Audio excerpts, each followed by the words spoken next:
On today's show, the Boston Celtics acquire Kristaps Porzingis as part of a three-team deal with the Washington Wizards and Memphis Grizzlies, but it cost them Marcus Smart. Why was this a deal that the Celtics feel like they had to make? How does Kristaps Porzingis fit in Boston? And what will losing Marcus Smart ultimately do to this Celtics team? We're going to break it all down for you coming up right here at Locked On NBA.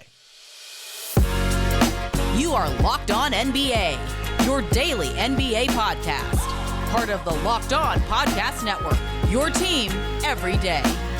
What's up, and welcome to another edition of Locked On NBA, the biggest stories with the local experts. I'm your host, Jackson Gatlin, also host of Locked On Rockets right here on the Locked On Podcast Network, your team every day. Now, today's episode is brought to you by eBay Motors. For a championship team, it's all about making sure every player is a perfect fit. It's the same when it comes to your vehicle. Every part needs to fit just right. So the next time you need parts and accessories, head to eBay Motors. With eBay Guaranteed Fit, you can be sure every part you need fits right the first time around. Just add your ride to My Garage and look for the green check to know that the part will fit or your money back. Because just like in sports, confidence is the name of the game when you shop on eBay Motors. And with over 122 million parts to choose from, you'll be back in the game in no time. After all, it's easy to bring home a win when the right parts are guaranteed. Get the right parts, the right fit, and the right prices on ebaymotors.com. Let's ride. eBay Guaranteed Fit only available to U.S. customers. Eligible items only. Exclusions apply. Joining us now is the host of Locked On Celtics, John Karalis. You can track down wherever you listen to your podcasts and on YouTube. Just search Locked On Celtics. And John, Kristaps Porzingis headed to Boston. Marcus Smart on the way out. We're going to unpack kind of what this trade means for the Celtics moving forward. But first things first, why was this a trade that the Celtics felt like they had to do? The three-team deal where ultimately the Celtics walk away with Kristaps Porzingis, the Grizzlies are the team getting Marcus Smart, and the Wizards walking away with Tyus Jones, Danilo Gallinari, and Mike Muscala. So Brad Stevens said they needed to rebalance the roster. Too many guards, not enough bigs. So it was always going to be one of Derek White, Malcolm Brogdon, or Marcus Smart. We've spent a month saying it's going to be one of Derek White, Malcolm Brogdon, or Marcus Smart. And Malcolm Brogdon was always the guy that kind of like rose to the top of the discussion. And I knew that Smart was going to be potentially part of the deal, but when you hear the framework of the original trade and it falls apart, but then they're working on something else, it just came as such a shock that Smart was part of the deal. When no rumors are leading up to it, you can't prepare yourself for it. That's where you say, whoa, this is surprising. It shouldn't have been maybe as surprising as a lot of people kind of made it out to be, because they've been talking about rebalancing from the beginning.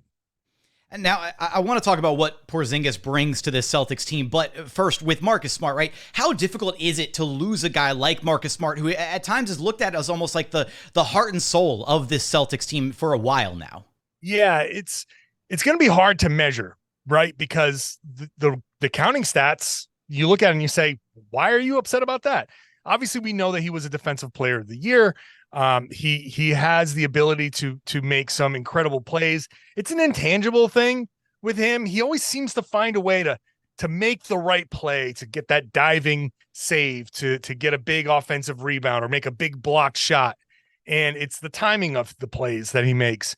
It's that level of intensity, but also that IQ that he brings, knowing how to get the guys organized, calling out opponents' plays, kind of quarterbacking the offense from the top of the defense, where usually they're quarterbacking, the bigs are quarterbacking the defense, I should say.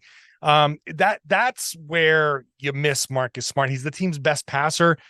He's the toughest player on a team that's generally been a little soft. So it's going to be tough, even though on paper, I look at what they got in return. You can say on paper, they got great value for it. They really, that's a trade that you would have to make.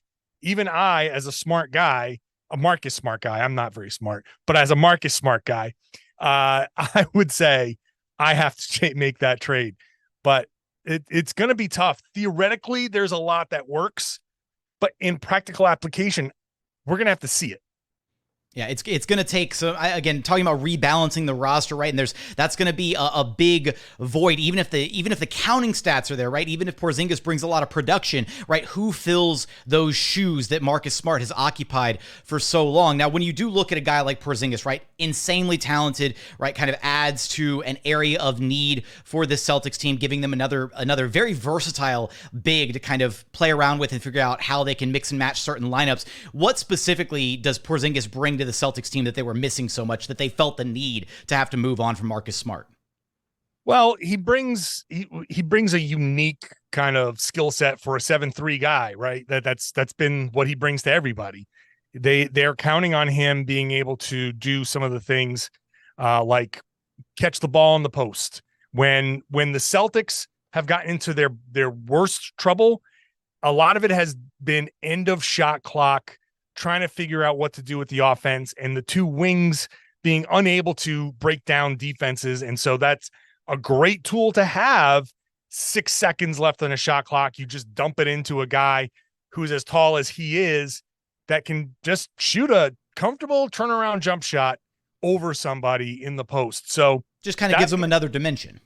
It's exactly a dimension that they haven't had. You don't get that from Robert Williams. You don't get that from Al Horford. But you still get the spot up from like that you would get from Horford. You get some of the rim protection that you would get from Robert Williams. It's just all kind of like rolled into a big that they just haven't had before.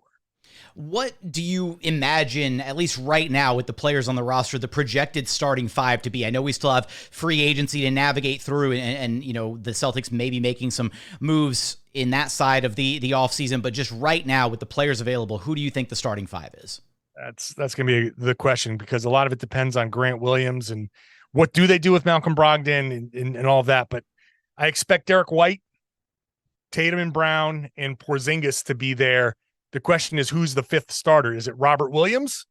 And you go double big. That would be an interesting kind of alignment, not without its flaws for sure. But defensively, that would be an incredible lineup because you've got two elite rim defenders there. It could be Al Horford. And they could go a different way. If they keep Grant Williams, Grant could be the guy. So I don't know. I don't know who that fourth starter is going to be. That's going to be a question I think Brad Stevens is going to have to answer moving forward this summer. You just mentioned it there a second ago. Free agency, Grant Williams, one of the biggest question marks for the Celtics moving forward. What ultimately do they do? Is there a number that you have in mind that you think they'd feel comfortable matching with him as he approaches restricted free agency? Or is there what is too much to pay to retain Grant Williams' services? Man, with the new collective bargaining agreement and with this Porzingis trade, I don't know anymore. Like that's the big problem with this summer. It's impossible to predict because where are the Celtics willing to go? I can see them. I think a natural just kind of number for Grant Williams is somewhere in that $15 million range. And in some combination of years at $15 million average annual value is good for Grant Williams. It gets you a guy that can obviously hit 3-pointers at a high level. He's adding to his game. You know, he's coming off his rookie contract, so he still has a lot of room to grow. He's tough. He can rebound. He can defend. He can switch. So he can do a lot of things. It's just that he's inconsistent. Now, do the Celtics want to keep him? Do the Celtics want to overpay a little bit because the new CBA and their trade rules? And I think we're going to start seeing role players start to get overpaid a little bit by their own teams because they're going to want to be able to trade them away at that second apron and not have to worry about the salary matching.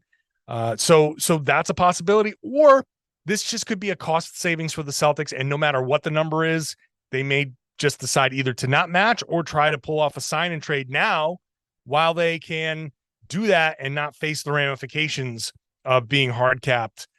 So any number of those options are possible with Grant Williams. I honestly wish I knew which way they would go, but any one of those seem just as likely as the other for Boston.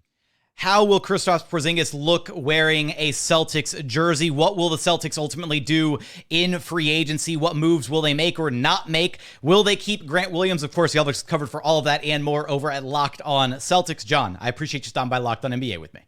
My pleasure. Anytime, man.